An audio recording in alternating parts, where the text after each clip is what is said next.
Buenas tardes y bienvenidos a esta primera sesión del Foco en las Américas, Agua que Conecta, Cooperación al Servicio de la Seguridad Hídrica. En este año vamos a destacar ejemplos de colaboración, innovación y financiamiento en América Latina y el Caribe, en donde con cada una de nuestras sesiones vamos a buscar que los panelistas aporten una visión desde su experiencia a través de dinámicas interesantes y oportunidades de preguntas y respuestas, interacción entre los panelistas. Quiero decir que estamos de aniversario, esta es la 10ª edición, o sea, hace una década que estamos trabajando con los conveners los conveners de Foco en las Américas armando el programa. Entonces, les voy a pedir que por favor me acompañen dándole un aplauso a todos los que hemos trabajado por esta última década para traer el programa para América Latina.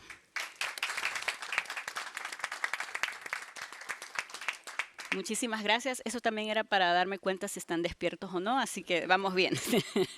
Así que para esta primera sesión en donde vamos a interactuar con preguntas y respuestas con nuestros 3 panelistas de estrellas, a quien en un segundo voy a presentar, quisiéramos que sepan que la idea es que tengamos preguntas interactivas y de nuevo saben que toda la información que vamos a nosotros estar conversando aquí está disponible en las redes sociales de todos los conveners, en particular en la del banco, tienen en nuestro blog, que es www.blogs.iadb.org, y también está en el código QR para los que estamos aquí en Estocolmo, que está en nuestro stand. Entonces, muchísimas gracias por seguirnos. Les recordamos que hoy mismo tenemos una sesión, la primera del foco, sobre centros urbanos. Entonces, ya sin más, según yo iba a hablar más rápido que esto, pero bueno, ahora ya entramos en materia, entonces me permito presentar a nuestro gran panel.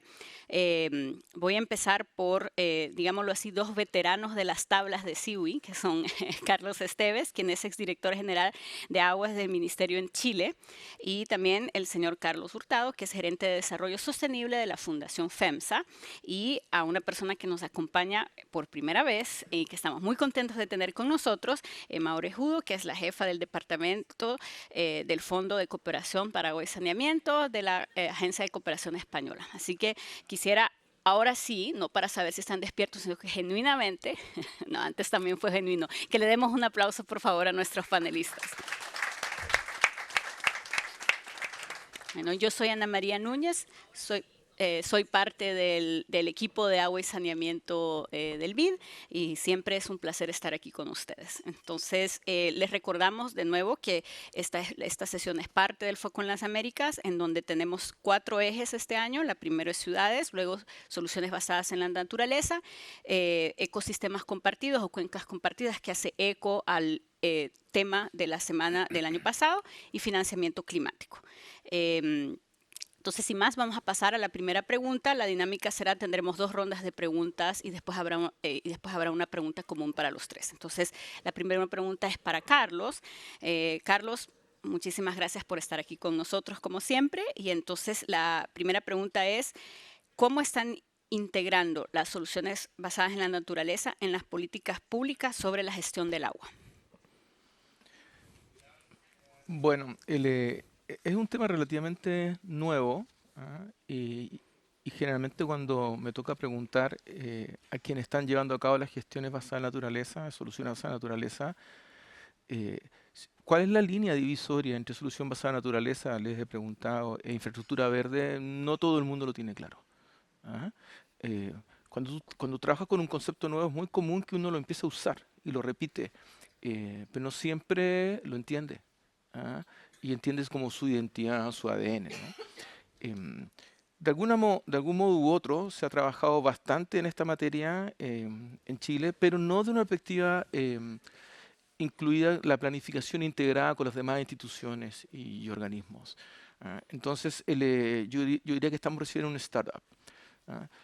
Recientemente, hace unos días, hubo una reunión del Comité de Ministros del Agua en Chile y se concordó un plan de acción y se creó una mesa estratégica interministerial en esta materia. ¿Ah? Le va a tocar liderar al Ministerio de Medio Ambiente.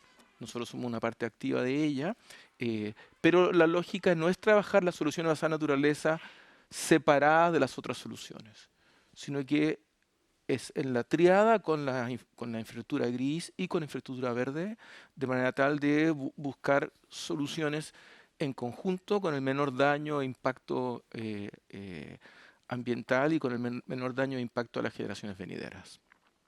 Perfecto, muchísimas gracias. Y ahora pasamos al otro, Carlos. Ya que mencionaste startup, vámonos hacia el sector privado. Y aquí, ¿cómo en este contexto de cambio climático, cómo se pueden fortalecer las alianzas público-privadas para poder escalarlas? Claro, creo que la primera cosa que tenemos que hacer es reconocer el tamaño del problema. Si reconocemos que el problema es grande en magnitud, que el gap de financiamiento es grande también y que la velocidad con la que están pasando las cosas es muy rápida, entendemos que nadie lo puede hacer solo. Y si entendemos que nadie puede hacer solo y entendemos que las soluciones que necesitamos, las necesitamos con una escala, una eficiencia y una agilidad que el sector privado puede proveer. Lo necesitamos con transparencia y generando confianza, algo que el sector social puede hacer. Lo necesitamos en una escala importante, con políticas y con una apuesta de Estado que solamente el sector público puede hacer. Y por último, lo necesitamos basado en ciencia y en conocimiento. Esto que es la academia lo puede hacer. Entonces, si podemos entender que el tipo de soluciones que necesitamos necesita de todos los componentes, sabemos que tenemos que ir juntos, generar estas alianzas que no solamente nos hagan trabajar en conjunto, sino que nos ayuden a entender que tenemos que jugar a nuestras fortalezas para poder hacer frente al tamaño del reto que tenemos. Y eso aparte lo tenemos que hacer en un marco de confianza. O sea, necesitamos construir una colaboración y una confianza que creo que el banco es un buen ejemplo de este aglutinador de jugadores con una visión clara que nos ayuda a tener estas alianzas sostenibles en el tiempo. Hablaste música para nuestros oídos, alianzas, cooperación, trabajar juntos, caminar. Entonces, at last but not the least, pasamos a Emma. Y aquí, retomando entonces esta parte que decía Carlos, ¿cómo podemos asegurar que la cooperación tiene un impacto duradero, sobre todo en las poblaciones que más lo necesitan? Pues con tu pregunta, Ana María, has metido dos cuestiones en la pregunta: comunidades más vulnerables y sostenibilidad. Para ello es fundamental contar con la participación de las comunidades, porque no sé si les ha pasado, pero a mí me ha pasado estar en foros donde las comunidades han planteado, han llegado unos señores, una señora, nos han puesto una depuradora de un reactor biológico que yo no necesitaba o que consume mucha energía. Esas cosas pasan en muchísimos sitios. En España nos ha pasado. Yo cuando empecé a trabajar me pasaba depuradoras paradas. ¿Por qué? Porque no se contó con la población para identificar sus necesidades.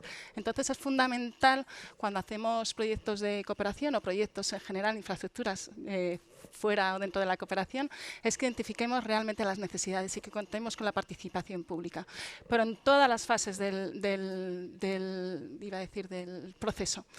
Me explico, en las fases de la planificación estratégica, en la estrategia en cambio climático, los planes hidrológicos de cuenca. Son en esos momentos donde se establecen las prioridades y dónde se va a actuar.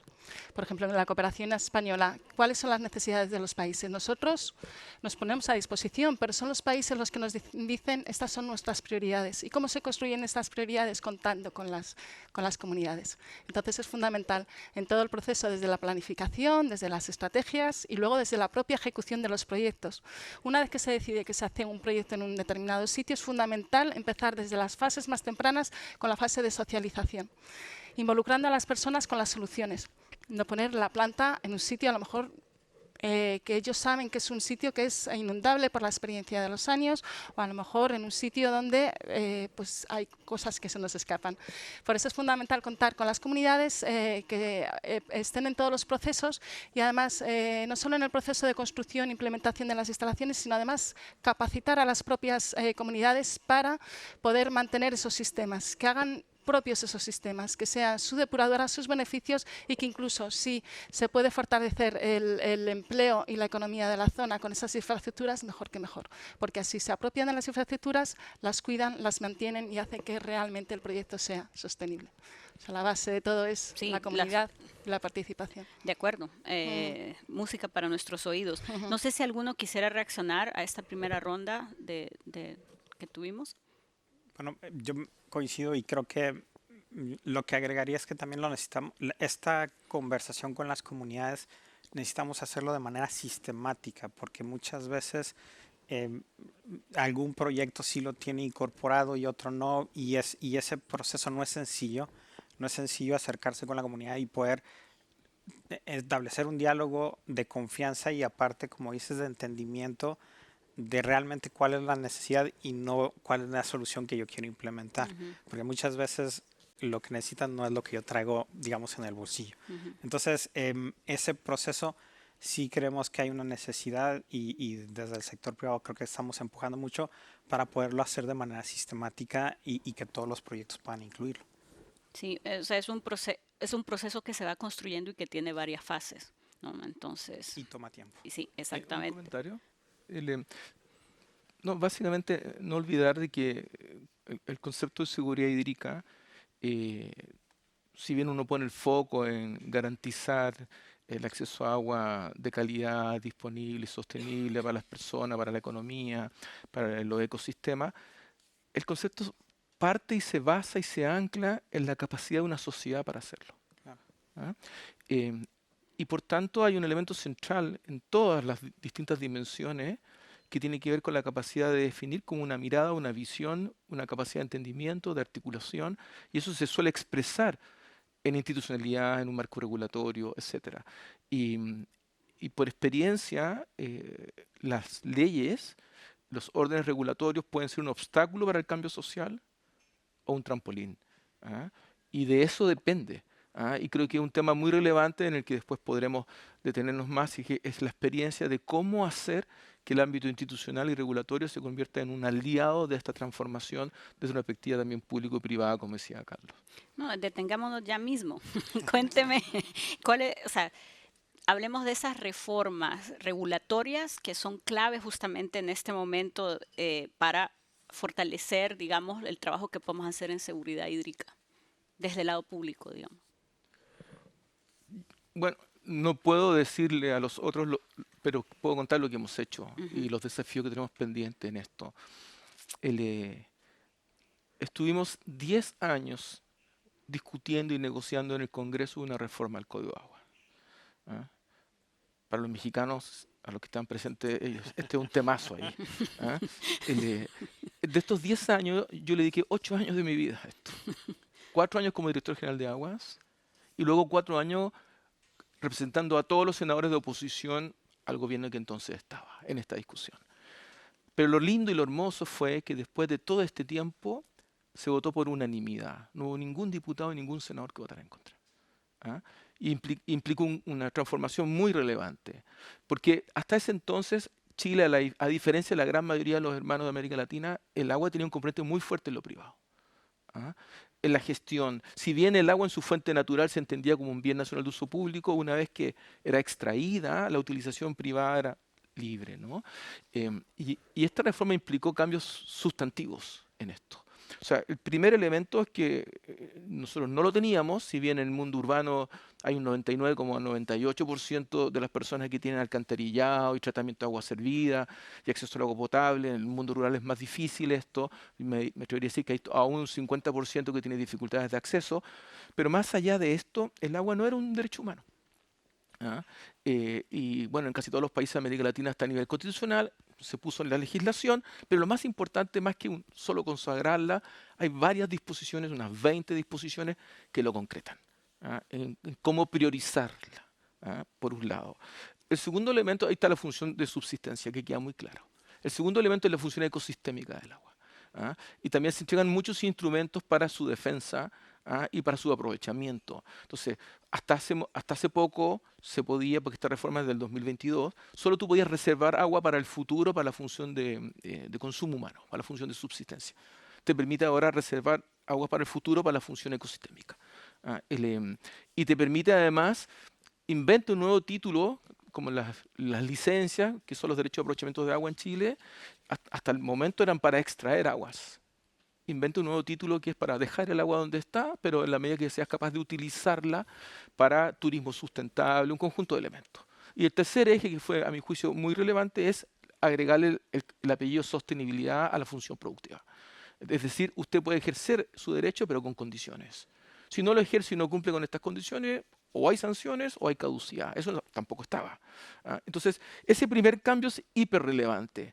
Y luego se genera un enfoque de cuenca que tampoco estaba. No me voy a detener mucho más allá en honor al tiempo, pero este fue un gran avance y no deja de ser porque cuando esto ocurre, la confianza de los actores se transforma. Yo, por ejemplo, soy representante del Ministerio en el Senado y en la Cámara de Diputados. Y estoy ahora tramitando proyectos de ley como desalinización, agua potable rural, extracción de árido, etcétera. Pero cuando los tipos creen en ti, después de 10 años que se ha trabajado en esto, la relación política cambia y la capacidad de ponerse de acuerdo cambia. Me parece un ejemplo súper atractivo e interesante, Ana María. No, muchísimas gracias.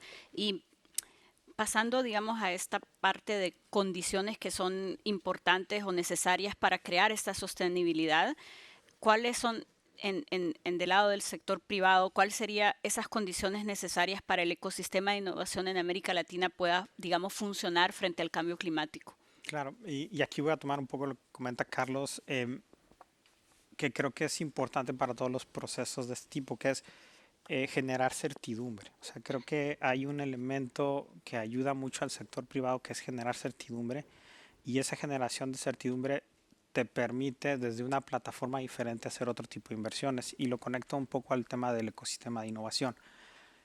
Una de las cosas que desde el sector privado estamos reconociendo es que el tamaño del reto es tal que si no innovamos, no vamos a poder hacer frente a esto. No hay, por el déficit, el gap de financiamiento, por la velocidad con la que el cambio climático está avanzando, si seguimos jugando el mismo juego no vamos a poder hacerlo. Entonces, innovación se vuelve un elemento para nosotros primordial.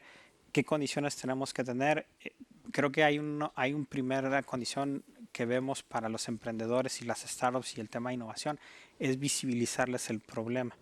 En la oportunidad que he tenido de moverme en los ecosistemas de innovación, algo que mueve a los innovadores, a las startups, es atender necesidades, enfrentarse a retos.